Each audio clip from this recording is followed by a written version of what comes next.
तो हम लोग इन्वर्टिबल ट्रांसफॉर्मेशंस की बातचीत कर रहे हैं। इसमें कुछ और बड़े अच्छे सवाल हैं, तो मुझे लगता है प्रैक्टिस होनी चाहिए। If T is a linear transformation on VF, इसका मतलब कोई दूसरा वेक्टर स्पेस नहीं दिया, तो इसका मतलब T V से V में ही है, such that T square minus T plus I equal to 0. Then prove that T is invertible.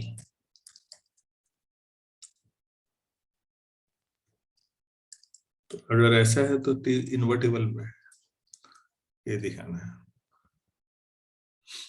तो हमें इन्वर्टिबल में कर्नेल T 0 आता है, ये ध्यान रखना है, बस उसी से काम चल जाएगा। हम क्या जानते हैं? We know that T is invertible, मतलब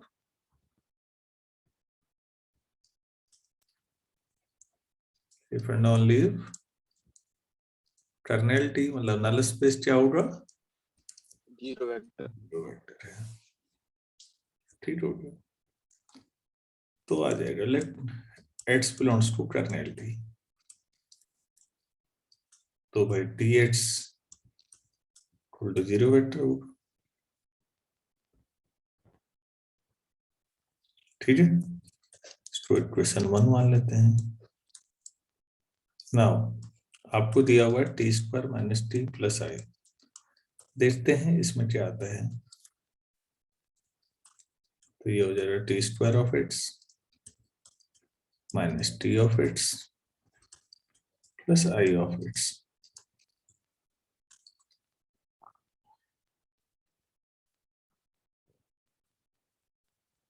अच्छा, और ये जीरो दिया हुआ है, हाँ ठीक है ठीक है। ये तो दिया है ना ये वाला कि ये जीरो है, ये प्रूफ नहीं करना है। तो आप इसे कैसे लिख सकते हैं? T of T x minus T x I x, तो एक्स ही हुआ, जीरो जीरो आ जाएगा। टी एक्स से फिर जीरो है इक्वेशन 1 से, T of zero minus T X plus X equal to zero.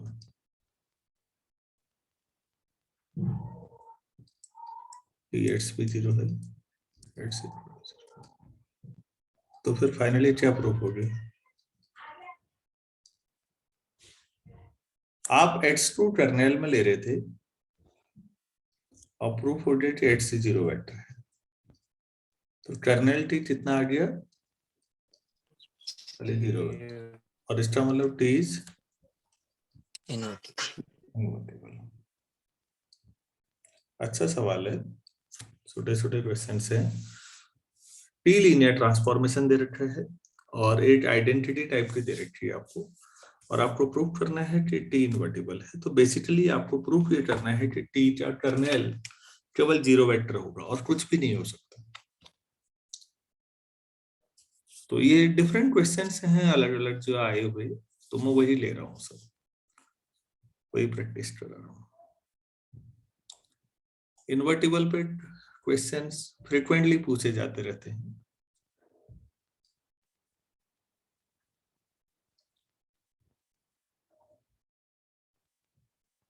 तो नेक्स्ट क्वेश्चन लेते हैं। A linear transformation T from R2 to R2 such that T of x1 x2 equal to alpha x1 plus beta x2 or gamma x1 plus delta x2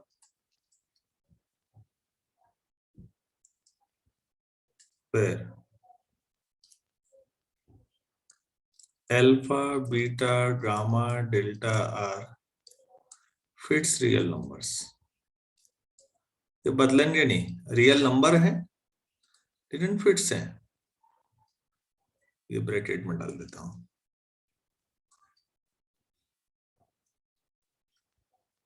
this is invertible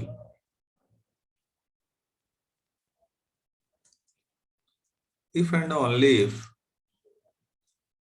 alpha delta minus beta gamma is non-zero. आपको ये proof करना है, और ये भी if and only if condition के साथ कर रहे हैं। इन्वर्टिबल है तो ऐसा होगा, ठीक है। तो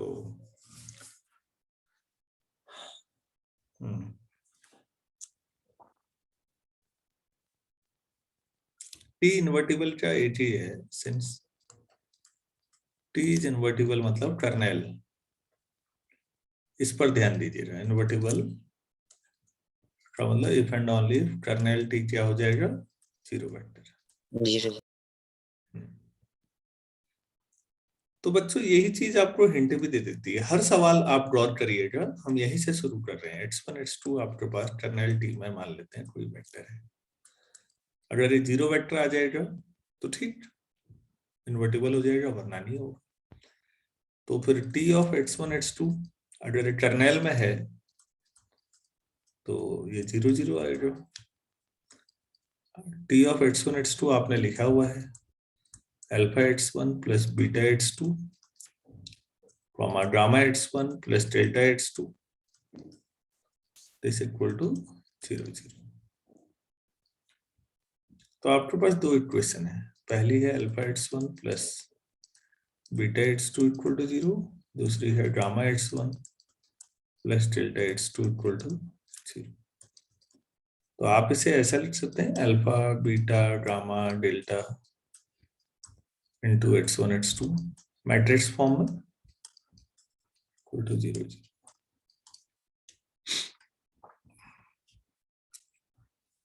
अगर आप x1 और नहीं कोफिशिएंट, ये डिटरमिनेंट जो इफ डिटरमिनेंट a का मतलब determinant of alpha beta gamma delta equal to 0 हो जाए, और इसका मतलब alpha delta minus beta gamma equal to 0 आ जाता है, तो क्या होता है बच्चों, एक आपके पास होमोजीनियस लीनियर इक्वेशन है और जो कोफिशिएंट मैट्रिक्स है उसका डिटरमिनेंट 0 आ जाता है।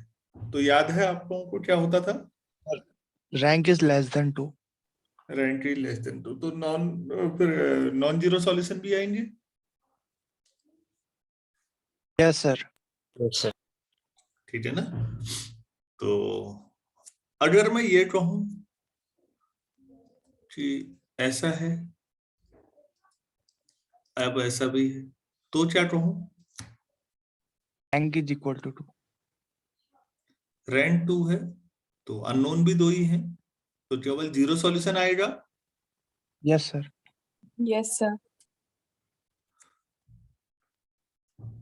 That is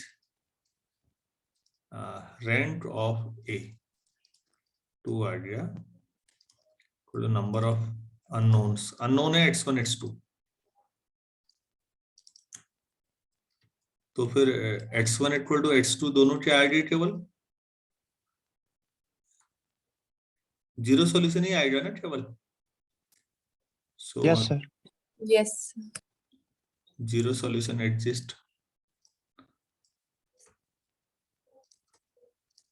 तो x1 x2 0, तो 0,0 एक ही वेक्टर हुआ फिर कर्नेलिटी में। आपने ये लिया Yes. ध्यान से देखिए, शुरू में कर्नेलिटी में x1 x2 लिया, तो ये if and only if condition है कि अगर आपके पास ये नॉन जीरो हो गया तो ये इन्वर्टिबल हो गया, और अगर ये इन्वर्टिबल है तो ऐसा हो गया। सो T is invertible if and only if alpha delta minus beta gamma क्या हो जाए, नॉन जीरो। किसी अच्छे एग्जाम में आने लायक क्वेश्चन है बच्चों कि एक लीनियर ट्रांसफॉर्मेशन है और अगर वो इन्वर्टिबल है तो ये जीरो हो, ये नॉन जीरो होगा, alpha delta minus beta gamma, और अगर ये नॉन जीरो है तो वो इन्वर्टिबल होगा। तो मैं इसीलिए मैट्रिसेस को मैंने पहले ही ढंग से पढ़ा दिया है कि आपको लीनियर होमोजेनियस इक्वेशन समझ में आनी चाहिए। अगर वो आता है तो फिर यहाँ कुछ करने के लिए है नहीं ज्यादा, वो इजीली सॉल्व हो जाता है।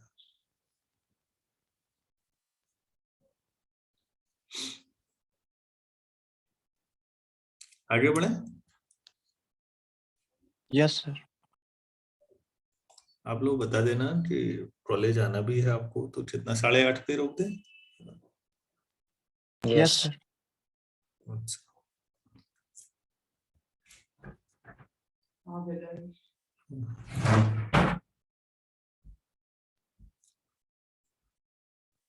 क्वेश्चन है,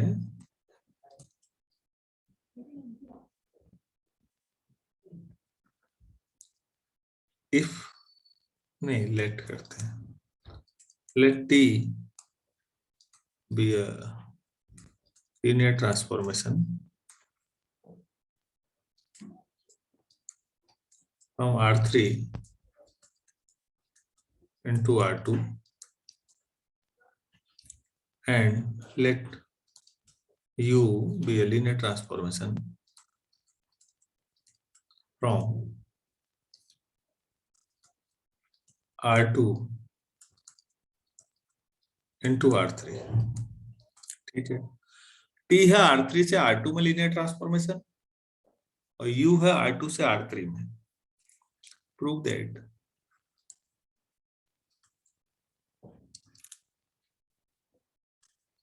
UT is not invertible। हम लोगों ने पढ़ा था दो लीनियर ट्रांसफॉर्मेशन है तो कंपोजिशन भी लीनियर ट्रांसफॉर्मेशन होता है, क्योंकि हमने लीनियर ट्रांसफॉर्मेशन का रिलेशन लेकर नया वेक्टर स्पेस प्रूव किया था। याद है बच्चों? Yes. Homomorphism of v1 v2 या जो भी कहें, या L ऑफ v1 v2 ऐसा कुछ किया था हमने, L फॉर लीनियर ट्रांसफॉर्मेशन। तो ये कलेक्शन तो यूटी लीनियर ट्रांसफॉर्मेशन है, इसमें कोई डाउट नहीं है। Since T and U are linear transformations, तो UT is also, इसको करने की जरूरत नहीं है, लीनियर ट्रांसफॉर्मेशन। केवल क्या दिखाना है, UT इन्वर्टिबल नहीं है ना। Suppose yes sir.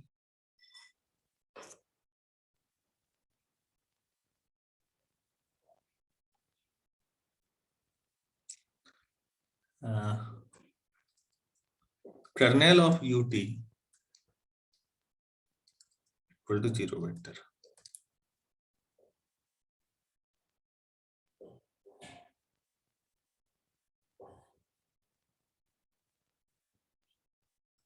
अगर ये कंट्राडिक्शन आ जाए तो हो जाएगा। Yes sir. अच्छा,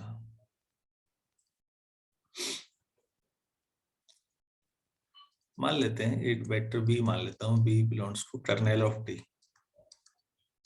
तो T ऑफ B कितना हो जाएगा, 0 वेक्टर। अच्छा, U of T of B, U of 0, linear transformation ले सकते हैं, तो UT ऑफ B U0 0 होगा, क्योंकि U क्या है, as U is a linear transformation. तो लीनियर ट्रांसफॉर्मेशन 0 को 0 में ही ले जाता है ना, होमोमॉर्फिज्म। यस।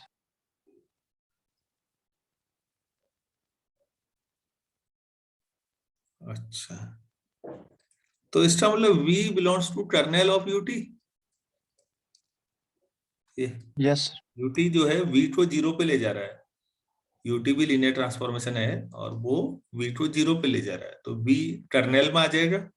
और UT का कर्नेल क्या माना है आपने, 0।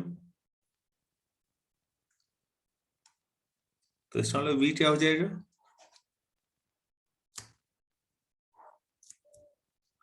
0। ये ठीक है। यस। आपने V कहाँ लिया था बच्चों, इधर देखिए तो। सो कर्नेल T भी क्या हो जाएगा, 0। तो फिर डायमेंशन ऑफ कर्नैलिटी मतलब null space dimension on nullity कितना हो जाएगा?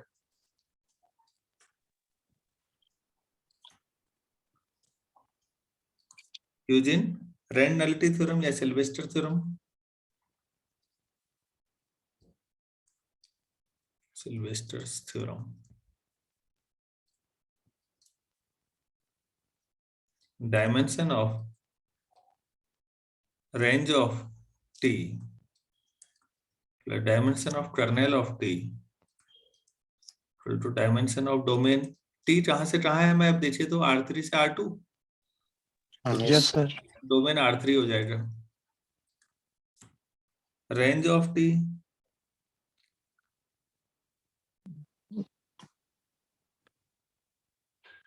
Dimension of kernel. ये 3,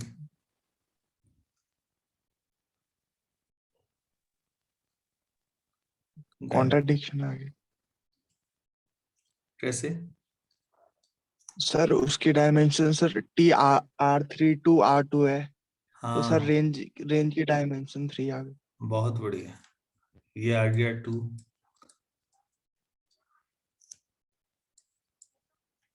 जो कि पॉसिबल ही नहीं है, तो हमारा एज्यूम्शन गलत था। तो बहुत अच्छा सवाल था कि R3 से दो अलग अलग डायमेंशन में ले रहे हैं आप, फाइनाइट डायमेंशन में। इसमें 2-4 सवाल और कराने थे, बहुत इंटरेस्टिंग थे, लेकिन अब समय की दिक्कत है बच्चों। कोई बात नहीं, नेक्स्ट क्लास में कराते हैं। चलिए ठीक है, thank you. Thank you sir.